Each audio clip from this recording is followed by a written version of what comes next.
Hey everyone, James Niggemeyer here. Thank you for tuning back into the YouTube channel. Yesterday I was reminded of a very important lesson while out on a guide trip.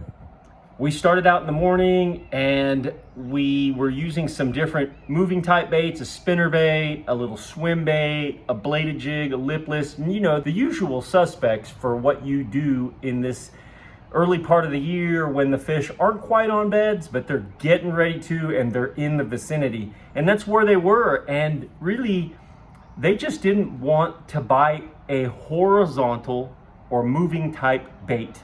I was reminded that even when all the conditions point to things being right and the fish biting, sometimes they just don't. We had beautiful warming trend on the heels of a kind of a cool front. Well, I would say a cold front.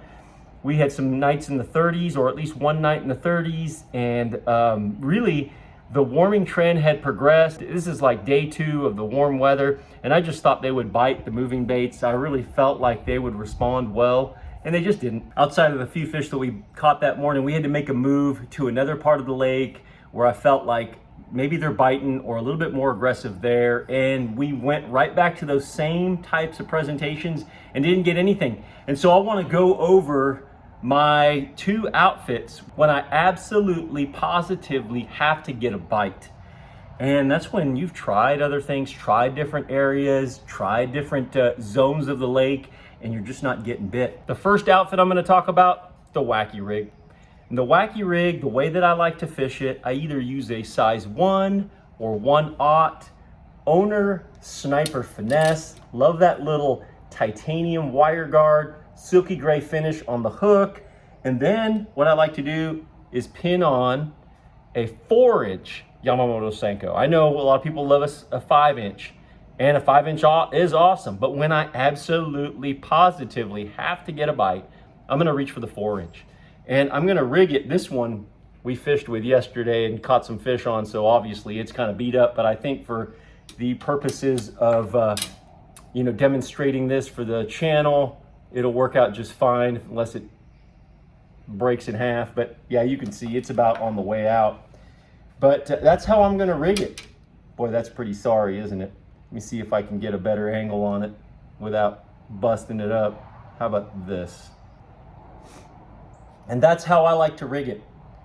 Not exactly in the middle, but there's a heavy end and there's a tapered end, and this is all about weight. So that when this Senko falls, it does that shimmy, and you're pulling it from a weight perspective of the middle of the bait, as far as the weight on each end, so that it pulls really nice and you get maximum amount of action.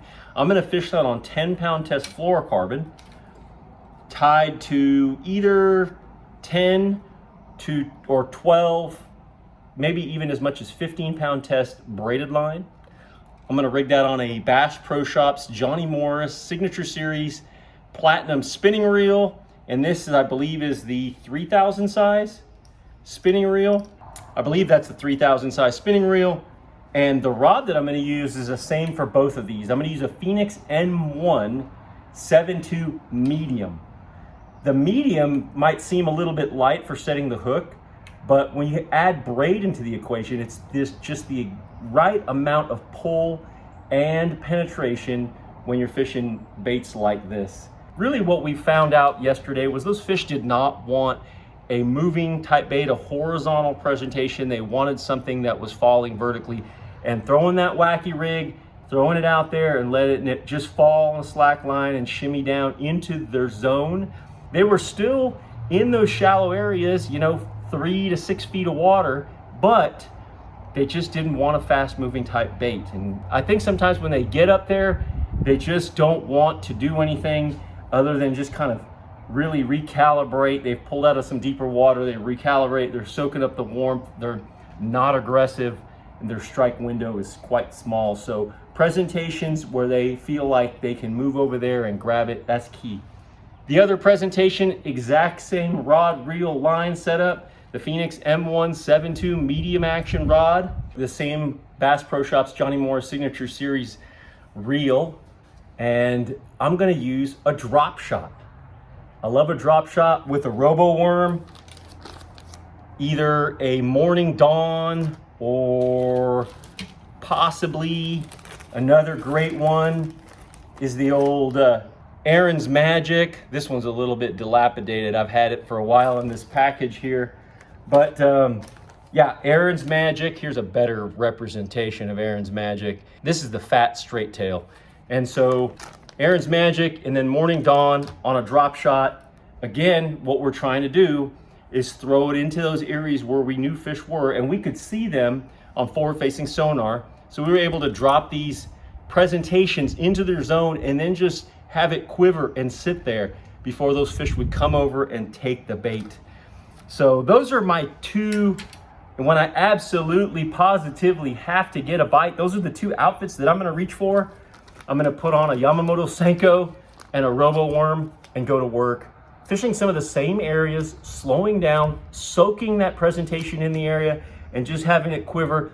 The water temperature was in the middle 50s yesterday, so even though the water's on a warming trend, those fish just, you know, they just pulled up and their metabolism's just kind of recalibrating to the warmer temperatures. Sometimes it takes a little bit for those fish to get to where they're actually feeding. Another thing that I want to add to this video is it was on Lake Fork yesterday and there was a bunch of traffic. For a Tuesday, it was buzzing. And whenever you have that much boat traffic, that much fishing pressure, you're gonna have fish that are a little more weary, a little less apt to run out there and chase a bait. So keep that in mind when you're out here this spring and you're like, man, they should be snapping. What's the problem? Don't be stubborn. Pick up the drop shot, pick up the wacky rig, and go to work. Hope you guys liked this video. If you got anything out of it, please give me a thumbs up. And if you haven't already subscribed, please hit the subscribe button. And if you're looking for some cool merch, this Team Niggemeyer fishing hat can be found at DeVilleOriginals.com. I'll go ahead and put that in the link in the description below. There's hats, hoodies, t-shirts, and decals. Thank you guys for watching this video. And until next time, good fishing.